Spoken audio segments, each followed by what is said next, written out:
Hi and welcome, my dear friend of the underwater world. It's really amazing how quickly time flies. Today we are already in the sixth and last part of this video series.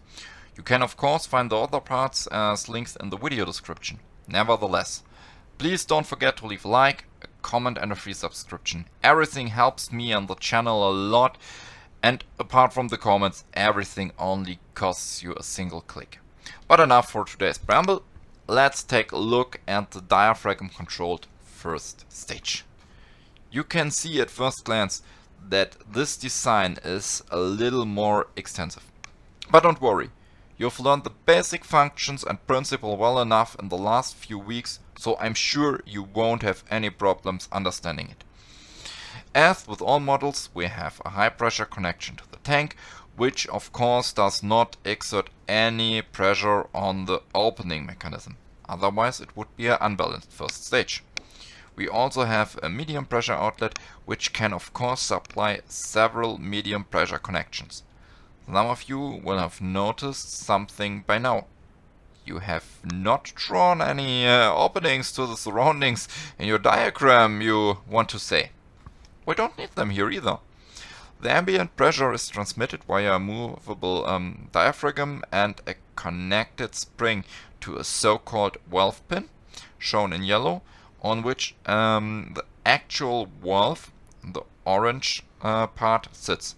These models are protected against environmental influences as standard, as no water, dust or other foreign bodies can enter the first stage through the diaphragm. Let's start our cycle again by inhaling or by filling your BCD. That's also possible. The principle is identical in both cases. Again, this has the effect of reducing the pressure in the medium pressure chamber. Nothing new so far. The spring and the ambient pressure pushes the valve pin upwards, causing the permanently mounted valve to create a passage between the medium pressure chamber and the valve pin. Our breathing gas can therefore flow from the tank via the high pressure chamber into the medium pressure chamber. It fills the medium pressure chamber until it begins to exert pressure on the valve pin. This happens until the green membrane returns to its starting position and the valve construction closes again. And look and behold, we have already returned to the initial state. The whole process is now repeated several times per minute with each breath, as with every model discussed. That's it for today and for this video series.